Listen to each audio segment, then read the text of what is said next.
The trial of two men accused of murdering former Toronto resident Mohamed Ali Ibrahim will continue later on today in Edmonton. The 24-year-old Somali-Canadian was shot outside a casino on an Alberta First Nations reserve in August of 2008. Several members of Mohamed's family, including his mother, are in Edmonton watching the trial. His sister Muna spoke with the CBC's John Lancaster. My brother heard about some opportunities in Edmonton, as a lot of people from our community have heard, and decided to come to Edmonton in 2007, just hoping to get a good job and seek those opportunities, those good opportunities he heard of, and unfortunately only was able to live for a year since then. This trial is obviously going to have shockwaves right across the country, especially in Toronto. What's at stake here? I think the community will feel there's something wrong with the justice system if these guys walk, because there's 31 unresolved cases in Edmonton alone. A lot of them are connected to Toronto, and I think that their faith in this legal system will shake. Yeah. That's Mohamed Ibrahim's sister Muna. To learn more about the murder of Mohamed Ibrahim, as well as shed some light on some of the other unsolved killings of young Somali men in Alberta, we've reached Ahmed Hussen. He's the president of the Canadian Somali Congress, recently spent 3 months in Alberta trying to find out why so many young Somalis are being murdered there. He's on the line with us now. Good morning. Good morning, Matt. Mohamed, as I mentioned, was one of many young Somalis who went west in the hopes of making some money one way or another. What do you know about that drive to the west and how common this is within your community? Well, the drive to the west and the drive to seek a better opportunity in Western Canada, especially in Alberta during the oil boom, is common to all Canadians. It's not something that's unique to Somali Canadians. So Canadians of Somali background, just like others, went to take advantage of this boom, of this oil boom, this economic boom, starting from the late 90s, early 2000 and beyond. And unfortunately, a lot of these young people are going there while their parents are back here in Ontario, and some are not coming back at all. So it's become a really big issue of concern to this community. It's interesting that you mentioned this first trial. This first trial we're really watching closely. I attended the preliminary hearing, and the case almost didn't even make it out of the preliminary hearing stage because of witness intimidation and tampering with witnesses and so on. So we're even lucky to have gotten to the trial phase, and it's only the first case among so many. So if this case doesn't make it all the way to the end, we are afraid that the other cases will also collapse as a result. What do we know about why it is that these young men feel like they need to leave Toronto to make a better life for themselves? Well, there's just more opportunities in Alberta. You have to remember the Canadian Somali community has honestly flown through below the radar all these decades. This is a community that has a median income that is 3 times less than the average median family income of mainstream community. They have 2 times less, they have 50% less family income than even other visible minorities. So this is a particular community that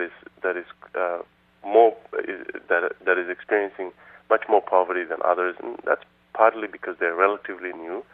They're Muslim, they're black, they're linguistically and culturally different, and they haven't had the same access to jobs and professions that even other visible minorities have had. What do you mean not the same access that other visible minorities have had? Because that's the common experience for a lot of new immigrants into the city, that it's difficult to find your feet, it's difficult to make those networks, and it's difficult to basically get work that you feel you're qualified for. Well, it's even harder when you come from a background that doesn't have English as one of its languages. So it makes it that much harder. And statistics bear it out. We have Canadians of Somali background in terms of average median family income make 50% less than even other visible minorities and 75% less than the mainstream community. The other piece that I think a lot of people haven't really clued in to is that this is a fairly young community. 68% of this community is between 0 to 14 years of age. 84% is between 0 to 30 years of age. So it's a very young community that has very few seasoned adults who can mentor these young people to integrate into jobs and professions. And that lack of mentorship may be one of the reasons for the other key piece here, which is that quite a number of those young men who've been killed were, according to police, involved in gang activity and involved in drug trafficking. What's going on when they arrive in Alberta? I think some do get involved in a high-risk lifestyle, involved in the drug trade. However, that's not the complete picture, because when you look at people like Mohamed Ibrahim, when you look at other victims like Abbas Abukar, these are people who had actually moved to Alberta to try to get money to pay for their tuition back in Ontario. So these were innocent people who had nothing to do with guns or gangs or drugs. They went to actually make money so that they can come back to Ontario, pay for their education, so that they can move within legitimately have some social mobility, so that they can move into jobs and professions. So what's happening then? If they are just innocent, if they're just going to try and find work to pay for an education?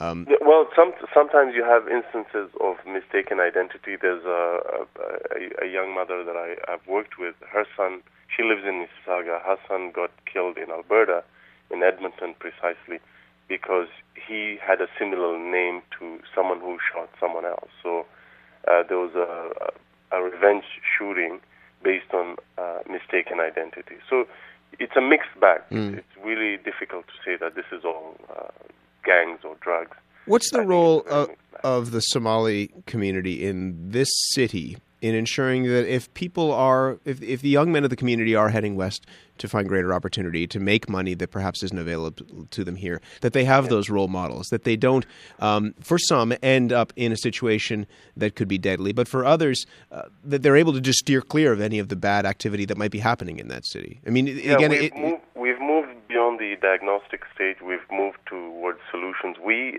in the Canadian Somali Congress, actually got together with the Canadian Jewish Congress and the CIPP to get together and put together a national mentorship project that is on track to place hundreds of young Canadian Somalis in jobs and professions. So basically, by the way, the tragedy of this is the deaths are tragic enough, but you have hundreds, if not thousands, of young Canadian Somalis across the country who stay out of trouble, do the right thing that we ask them to do, and go to school, graduate in record numbers from graduate and professional schools, but can't get access to jobs.